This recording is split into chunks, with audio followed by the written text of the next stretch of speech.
Hello and welcome to the Hibs Observer briefing on this Monday afternoon with myself, Liam Bryce, joined by Patrick McPartlin. To look back at some, pretty significant news out of Easter Road over the weekend. Hibs have added forward Thibault Klidje to their attacking ranks from Luzerne and breaking the club transfer record in the process. Quite a significant moment for the club, all things told. So we're going to have a look, kind of analyse the significance of that. Obviously, look at what Klidje will bring to the team as well. First of all, though, as always, just a wee word for our sponsor. The Hibs Observer is brought to you by S1 Jobs. If it's time to hand in your transfer request, then head over to s1jobs.com and upload your CV today. With thousands of jobs across Edinburgh and the surrounding area, you'll find the one at S1 Jobs. So start your search today.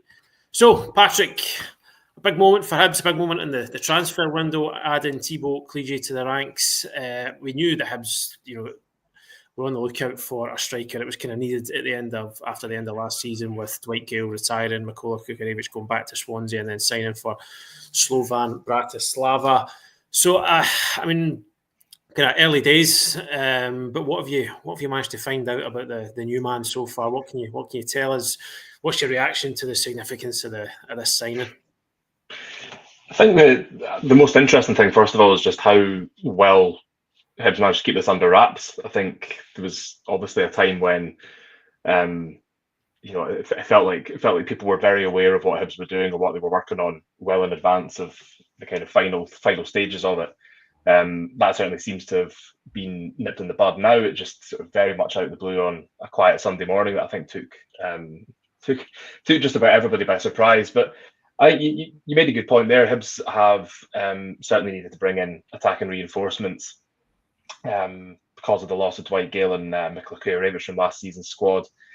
I think when you look at how David Gray has kind of turned Martin Boyle into this, I suppose basically a centre forward rather than a winger, and what Kieran Bowie can bring after like a kind of full pre-season. You've still got Ellie Yuan there. You've got Josh Campbell, Junior Hoylett, people can play that sort of position. But it did feel like there was a big kind of gap for a striker who, I suppose, just a penalty box striker, just someone not necessarily kind of that you wouldn't have had the recruitment team thinking we need to bring in like another Mikola Kukarevich, we need to bring in another Dwight Gale. It's about bringing in a kind of profile that's going to complement the strikers who are already there, and also as we know, David Gray loves flexibility. So is it somebody who can play in different formations? Can they play different positions? Can they be flexible? And I suppose can they help him sort of at least continue, kind of build on what we had last season, if not improve. And I think when you're shelling out over 7 figures to bring somebody in from the Swiss league, where they got Ellie Yuan from as well, so there's that kind of that similarity there with it's a league that Hibs have had success in getting players from before. And it's significant, breaking the club transfer records. I think the Gordon family have kind of been hinting for a while that, they're prepared to do that. They're prepared to put in a little bit more money to, get players who, can help take Hibs to the next level. And I think from looking at Thibault Klidje's kind of stats, his sort of history, and the sort of season he had with Luzerne last year, I think it feels like one of those signings where there's probably still a little bit of development there, but quite a high ceiling as well. And I think it's quite an exciting signing. I think looking at how he played for Luzerne last season, it's probably going to be a centre forward role rather than playing out wide. But as I said before, it's really just bringing somebody in who can play anywhere across the front. And with the club competing in Europe and hoping to build on last season's third place finish, then you need options up front, and you need flexibility, you need variety. And I think in Klidje, Hibs have got exactly that. Yeah, exactly. And as you said, it's a player with only 24. Definitely more to come from him. I think you're kind of, as you said there, you're looking for a sort of penalty box striker. I think, from the kind of little of so none of us have had all that much time to really kind of look at him in depth as yet. But he kind of looks like a guy who's going to be on the end of things. A guy who takes up good positions, knows where to be in the box, decent goal scoring record over at Luzerne. He first came to Europe with Bordeaux. Had played for their B team, a few appearances for the first team before going to Luzerne. I think he would have played again. He could have played against Hibs in that Europa Conference League tie a couple of years ago if it weren't for injury. But he's found his way to Easter Road one way or another. And I think, again, you had the quotes from the Luzerne sporting director on our website today saying it was kind of his expressed wish to come to Hibs. He was going into the last year of his contract over there. So it's obviously a move that's really excited him. And he seems to go with the the best wishes, of everybody at Luzerne. So, I mean, it's definitely an exciting one. And just to place it into the context of the summer as well, I think, as we've touched on there, and we've touched on kind of multiple times already over the past few weeks, the importance of adding options to that forward line with the Europa League qualifier against Midtjylland coming up. I think to have another option in, to have another body, it's the sort of the circumstances surrounding this signing, the club record, guy coming in with a good reputation. It lifts people, it lifts the fans. Just kind of creates general excitement. So it's a generally good all-round boost, I think, ahead of this game in just about every kind of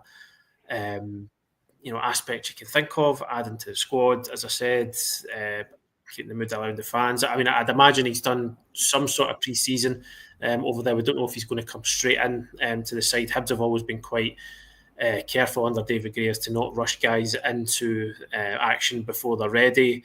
But it's just, it is a kind of one that sort of lifts things, and it kind of creates a bit of momentum in the transfer window as well. It's just an all round exciting move, isn't it? Yeah, and I think you consider who Hibs have already brought in. They brought in Raphael Salinger, they brought in Jamie McGrath, brought in Josh Mulligan. So you've got two players who know the league very well. They were standouts for their club last season to varying extents. In Salinger, you brought somebody in who has that European experience, good stats in the Austrian top flight last season as well. And I think it's just about kind of getting that mix of players who understand the league, but also who will bring something positive to the dressing room. Obviously, keeping the likes of Junior Hoylett, Rocky Bushiri has also been a real boost for Hibs. And I think it's the big thing this season has been, or this summer, sorry, is not making wholesale changes for next season. It's just about trying to keep as much of what you've got and then adding to it where you need to.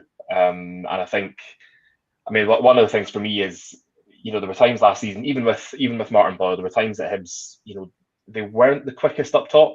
And I think that's again something that Klidje will bring, is just that kind of electric pace. And, that's the sort of thing, if you're bringing him on for the last 15, 20 minutes, especially in Europe, that could be a bit of a game changer, that sort of thing. But I think as well with with the lack of kind of transfer rumours, because they have put a lid on the leaks that were coming out of Easter Road and East Mains in previous seasons. There's not been an awful lot to go on. There's been a couple of rumours here and there, and it's never really sort of left social media, apart from just a sort of slightly spurious Twitter account with however many followers suggesting that Hibs are signing player X or they're interested in player Y. So I think a lot of the chat recently has been about Nectar Triantis, will he, won't he?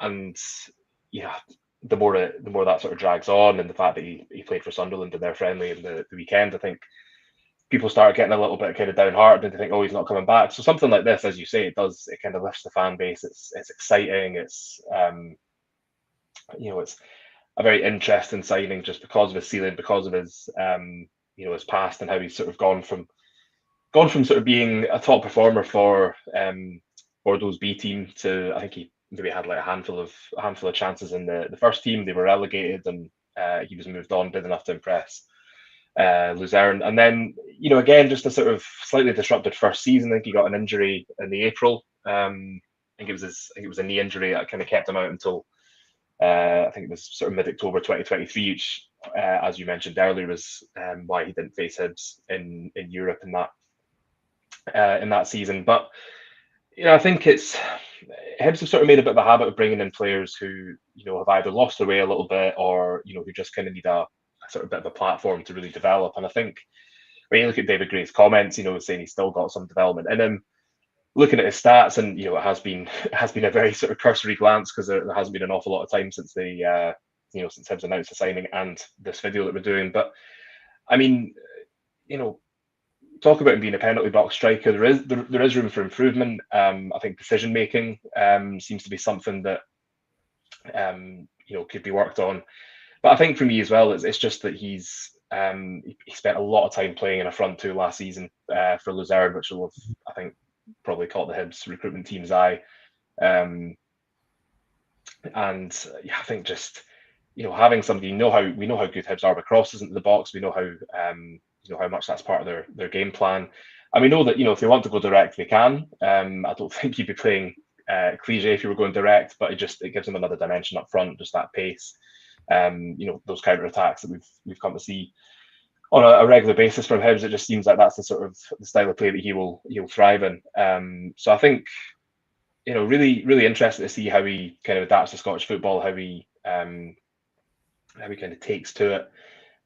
We have seen some players take a bit of time to adapt, but I think when you're spending that sort of money on a player, you're sort of fairly confident that they can hit the ground running.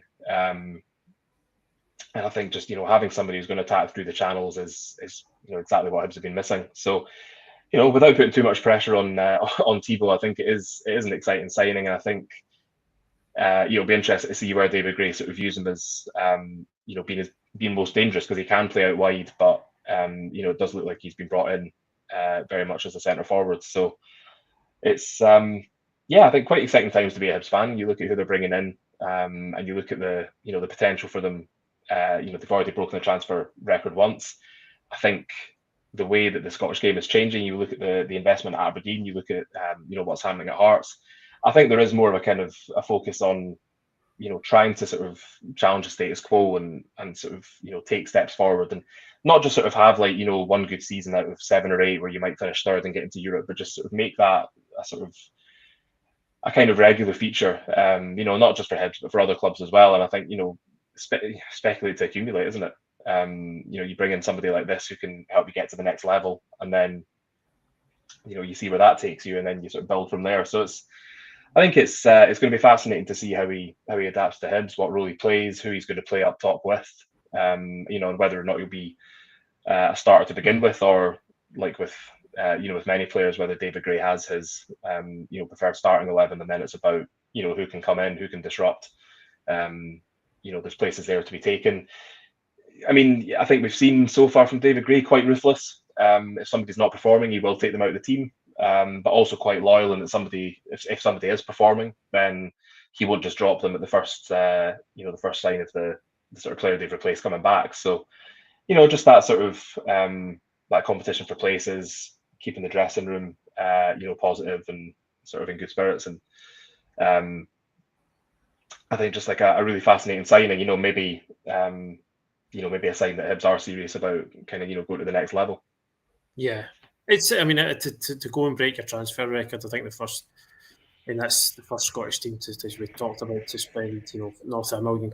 Well, Scottish team not called Celtic or Rangers. Need to add in that caveat. I mean, it goes all the way back to 1995, I believe. So it's it's a pretty significant moment. It's a kind of statement of intent for Hibs. Kind of shows you where they want, they're kind of serious about sustained improvement, taking the team to the next level. It's kind of putting your money where your mouth is, really, instead of just kind of sort of talking about it. It's kind of actually putting that into practice. I think in terms of the squad, all the talk has been a bit nectar triantis this summer, understandably so. But I think I've argued that getting another body in at the top end of the pitch was probably more of a priority at this point than kind of getting than anywhere else on the pitch, really, to be honest. Because as we saw last season, David Gray went with 2 forwards. The vast majority of games, kind of slight wee tweaks here and there in pre-season. But again, it's broadly similar setup. If you're going to do that, you need extra options, and to have only kind of really, to be going in with just maybe Kieran Bowie and Martin Boyle into European qualifiers, there's a chance that it leaves you a wee bit short. We always obviously saw young Dean Cleland get a chance in pre-season. Ellie Yuan played up there as well, but obviously, he came off injured in that game last week. He's still looking to, he's been off the pitch for a long, long time, really. It's going to take him time to get back to anywhere near peak fitness. So, yeah, as we said, I kind of really exciting signing all round for Hibs, exciting development, and just gives everybody a bit of lift going into those European games. Kind of as for Nectar Triantis, you mentioned there, Patrick, that he featured for Sunderland in their first pre-season outing at the weekend. But I mean, I see a wee bit of maybe kind of, some kind of pessimistic takes on that and where that leaves Hibs and what's going on there. But I mean, I don't think anything, him featuring for Sunderland, for me, doesn't really change anything. The Sunderland manager was asked about it afterwards, and he said for Nectar, he had a good season last season. He plays to understand exactly, and then we'll decide for everyone. So it kind of sounds like, so as you were for that, I don't think for you, does anything really change? It looks as though Sunderland are prepared to have a look at him. He wants to go in there, as we know, and try and impress. So, I mean, I wouldn't, for me, wouldn't be any more up nor down on that based on the developments of the weekend. Would you agree?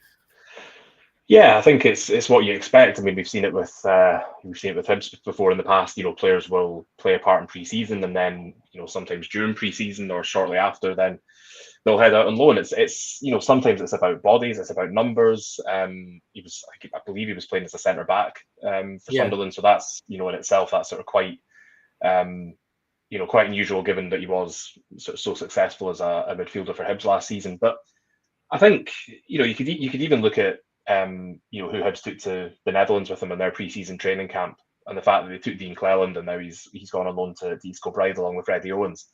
That was about numbers. It was about having bodies to be able to do what you want to do. So yeah, I think we've known for some time that it's the saga. We're calling it a saga officially. It is the kind of thing that could run on. Gray was sort of quite, I think, firm when he was speaking at the Dutch training camp and saying, they don't want to hang around forever. So, I mean, from Nectar's point of view, you can kind of think, why would you not want to try and force your way into the plans and then, give the manager something to think about rather than just say, okay, I'll head out on loan again. There's obviously that sort of will he, won't he for Australia or Greece. So he's still sort of got that to think about. But you never know what can happen in pre-season. And things can happen, and it could be that there is a place for him in the squad, and he's told that he is going to play fairly regularly, even in the first half of the campaign, in which case, you'd imagine Hibs would look to move on from that. Because I think, you talk about them needing a striker, I think that's accurate, but I think they are missing a sort of Triantis type figure from that midfield, whether it's him, whether it's somebody else. They do need somebody of that ilk in the middle of the park, and that could make the difference, not only in Europe, but in domestic fixtures as well. So it is kind of a balancing act when we're thinking, from the Hibs point of view, how long can they afford to give it, in the hope that it might still happen, or do they just say, we can't afford to wait around any longer. We need somebody in so they can, gel with the rest of the team, so you can hit the ground running, that sort of thing. Because ultimately it's about the team rather than the individual. And I think it's always difficult when it's a lone player. There's a reason why they say never fall in love with a lone player, because you get to situations like this where it's it's very much kind of uncertain and unclear what they're going to do. But I don't think it was any great surprise to see him feature at the weekend. I think we all expected that. Same with the social media posts. He's going to be posting bits and pieces from pre-season, and I think it's I think it probably does come down to him and his decision. And at the moment, I think he maybe he sort of feels he can still give the manager at Sunderland something to think about. It's just I suppose for him the kind of main thing is thinking about how long does he give it to try and force his way into the plans, and how does he sort of marry that with how long does he give it before saying, actually, I will go back to Hibs because I know I'm going to play and I'll get another season under my belt. As the player, and his agents will be advising him the same. You don't want to get to a situation where you're not going to be playing regularly. You need to get that guaranteed game time. So, whilst Hibs at some point will have to say, we need to move on, depending on what he's doing, Triantis himself will probably have to think, right, I need to make a call on this because, I can guarantee sort of starting every week or twice every week if you're in Europe and domestic cups, that sort of thing. So yeah, it does feel a bit like one of those situations where somebody's got to blink first. And I think at this case, at this point in time, we don't know what who's going to blink first. We don't know what the future holds. And I suppose that's the uncertainty. That's that's what the club has to kind of think about. The club has to come first. They have to put a deadline on it, even if not publicly, and then just kind of work around that. And if they haven't got a definitive answer one way or another, then that's when they have to move on. But we know David Gray likes him. We know he fits in well with the squad. So that might be one that just sort of runs on a little bit more. Yeah, as it's starting to get all the hallmarks of a saga now, to be honest with you. I think it is deserving of that label. Absolutely. But for now, we're going to leave it there, folks. Thank you for joining us to discuss Hibs' new record signing. Exciting times at Easter Road as we build towards that Europa League qualifier against Midtjylland in now 10 days' time. But for now, thank you, as always, for joining us. We will speak to you again very soon. I hope you enjoy the rest of your evening. Cheers.